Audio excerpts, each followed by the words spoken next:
சொந்த ஊருக்கு வந்தால் கண்டிப்பாக எல்லாருமே ஊர் திருவிழாவாக இருக்கட்டும், நிகழ்ச்சிகளாக இருக்கட்டும், அவங்க வீட்டு குடும்ப நிகழ்வுகளாக இருக்கட்டும், பேனர்லேருந்து எல்லாத்துலேயும் நம்மளுடைய அடையாளங்கள் இருக்கின்றது. அதில் மாற்று கருத்து கிடையாது. ஆனால் அதை யார் மனதையும் புண்படுத்தும் விதமாக இருந்தது கிடையாது. அதை மாதிரி செல்வராஜ் தவறாக புரிஞ்சுக்கிட்டாரு. சரி, ஏதோ ஒரு கருத்தை சொல்கிறாரு அப்படின்னு நம்ம நினச்சோம். ஆனால் இந்த படம் வெளியான அன்னைக்கு நீங்கள் எல்லாருமே பார்த்துருப்பீங்க. எல்லாரும் பல திரையரங்குகள்லையும் திரையரங்குக்குள்ளேயும் சரி, ஏன்னா எல்லா சமூகமும் சரி, பொதுமக்கள் ஒரு திரைப்படத்தை காண வேண்டிய ஒரு இடத்துல சாதிய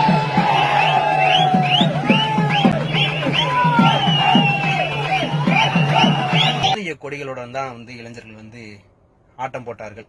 உண்மையிலேயே மாரி செல்வராஜுக்கு சாதிய பாகுபாடோ அல்லது சாதி அடையாளங்களோ உடைக்கப்பட வேண்டும் அல்லது இந்த மண்ணிலிருந்து நீக்கப்பட வேண்டும் என்று எண்ணியிருந்தால் உடனடியாக அந்த படம் வெளியான அன்னைக்கு, முட்டா பசங்களா, நான் இங்க உழைச்சிட்டு ஊர்ல போய் திருவிழாவை கொண்டாடுற இடத்துல கூட சாதியை பார்க்கறேன்னு சொல்லிட்டு இருக்கோம்.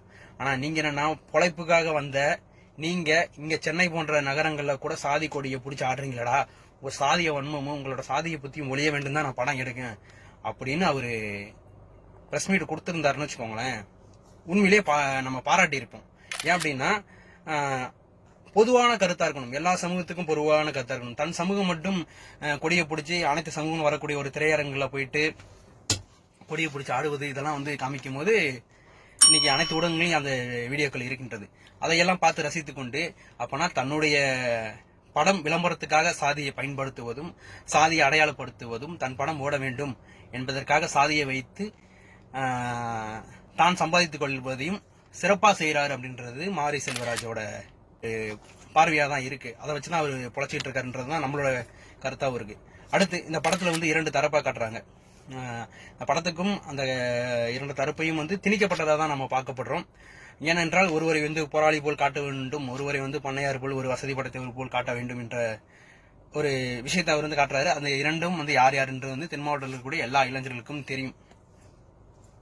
அந்த இரண்டு பேரும் இந்த படத்திற்கு முக்கியமா என்பதை கடந்து உண்மையிலேயே தேவேந்திரகுல சமூக மக்களுக்கும் சரி, நாடார் சமூக மக்களுக்கும் சரி, எந்த ஒரு சாதிய ரீதியான பிரச்சனையோ அல்லது இரண்டு சமூகம் பிரச்சனையோ கிடையாது என்பது ஒவ்வொரு தேவேந்திரகுல மக்களும் அதை புரிஞ்சிருப்பாங்க. நாடார் சமுதாய மக்களும் புரிஞ்சிருப்பாங்க. இதே தென் மாவட்டத்தில் இருக்கக்கூடிய தேவர் மக்களும் இது ஒரு முக்கோண பிரச்சனையா தான் பார்க்கப்படுகிறது. திருநெல்வேலி தூத்துக்குடியில இரண்டு சமூகமும் இப்படி முக்கோணமா மூன்று சமூகங்களுக்கிடையே மாறி மாறி பிரச்சனைகள் இருக்கு. ஆனா இங்க எதுவுமே சாதிய பிரச்சனை கிடையாது. இவன் தான் இந்த சாதிக்காரன் தான் என்ன அடிச்சான், இல்ல இதுதான் இந்த சாதினால இந்த சாதிக்கு பிரச்சனைன்னு கிடையாது. இங்க ஒரு தரப்புக்கு பிரச்சனை, இங்க ஒரு குழுவுக்கு பிரச்சனை. இதை அனைத்து மேடையிலும் எங்க நாடார் சமுதாய தலைவர்கள் தெளிவா சொல்லியிருப்பாங்க. இது சாதிய பிரச்சனை கிடையாது, இரு குழுக்களுக்கு இடையே பிரச்சனைன்றதை எங்க சமுதாய தலைவர்களும் பேசியிருப்பாங்க. அப்படிப்பட்டும் பல நிகழ்ச்சிகளை இரண்டு சமூகம் சார்ந்தவர்களும் ஒற்றுமையாக நின்று பல நிகழ்ச்சிகள், திருமண நிகழ்ச்சிகளை நம்ம பார்க்கிறோம். இப்ப இடையில கூட நீங்க பார்த்திருப்பீங்க. அப்படிப்பட்ட ஒற்றுமையான ஒரு சமூகமாக தான் போயிட்டு இருக்கு. அப்படிப்பட்ட ஒரு நேரத்துல இன்னைக்கு மாரி செல்வராஜ் ஒரு இதை காட்டுறாரு. பசுபதி என்ற ஒருவர் கொலை பண்ற ஒரு சீனை அந்த படத்துல வச்சிருக்காரு. அவர் ஒரு போராளி போல காட்டுறாரு, எல்லாம் பண்றாரு. அப்படின்னா அவர் சமூகம் சார்ந்தவரை ஒரு உயர்த்தி பேசலாம், தவறு கிடையாது. நம்ம அதை மாற்று கருத்து கிடையாது. அதை காட்டுறாரு. அதை அந்த நேரத்தில் இன்னைக்கு ஒருவேளை நான் ஒரு தேவர் சமூகமோ இல்லை ஒரு தேவேந்திரகுல சமூகமோ இருந்து இப்போ நான் ஒரு தேவேந்திரகுல சமூகமா இருந்து அந்த படத்தை பார்க்குறேன்னா, பசுபதி பாண்டியன் அந்த சமூகம் இன்னைக்கு ஒரு தலைவராக கொண்டாடப்படும் போது அதை நம்ம பார்க்கும்போது என் தலைவனை இப்படி கொண்டுட்டாங்களே அப்படின்றது நீங்க இன்னொரு கேரக்டரா காட்டுறது அவரை ஒரு நாடா சமுதாயம் சார்ந்தவராக காட்டும் போது அப்ப அந்த சமூகம் சார்ந்தவர் தான் எங்களை கொலை பண்ணிட்டாங்க அப்படின்னு ஒண்ணுமே தெரியாத இன்றைய காலகட்டத்தில் கிட்டத்தட்ட ஒரு 2000 ஆண்டுகளுக்கு, அதான் கிட்டத்தட்ட ஒரு 20 வயசுல இருக்கக்கூடிய இளைஞர்களுக்கு என்னன்னே தெரியாது. அவங்களுக்கு ஒரு நாடா சமுதாயம் சார்ந்த நம்ம சமுதாயத்தில் தலைவராக மதிக்கக்கூடிய ஒருத்தர் கொலை பண்ணிட்டானே அப்படின்ற ஒரு வெறுப்புணர்வு தானே இங்க தூண்டுறீங்கன்னு எனக்கு தோணுது. ஏன்னா அந்த இடத்துல நானே ஒரு தேவேந்திரகுல சமூகமா இருந்து நான் படம் பாக்குறேன்னா, இன்னைக்கு பசுபதி பாண்டிய நம்ம சமுதாயத்தோட தலைவர். அப்ப நம்மள தலைவரை இப்படி துடிக்க கொண்டு இருக்காங்களே, இப்படி பண்ணிருக்காங்களே, அப்ப நாடா சமுதாயத்துல நம்ம விரோதியா அப்படின்ற ஒரு கேள்விக்குரிய ஒண்ணுமே தெரியாத அப்பாவி இளைஞர்கள் மத்தியில இந்த மாரி செல்வராஜ் போன்றவர்கள் விதைக்கிறாங்கன்றதுதான் என்னுடைய கருத்தா இருக்கு. அது மட்டும் இல்லாம இந்த இரண்டு தரப்புடைய தொடக்கம் எங்க ஆரம்பிக்கு அப்படின்னு பாத்தீங்கன்னா, படத்திலேயே காட்டியிருப்பாரு.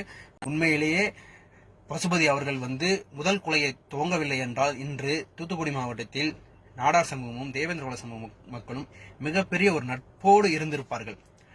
ஆரம்ப புள்ளி யார் என்பது அந்த படத்திலே தெளிவாக காட்டப்பட்டுள்ளது. கிட்டத்தட்ட ஒரு 25 ஆண்டுகளுக்கு முன்பாக நடைபெற்ற ஒரு நிகழ்வை இன்றைக்கு இருக்கக்கூடிய தலைமுறை கிட்ட போய் சொல்ல வேண்டிய அவசியம் என்னன்னு தெரியல.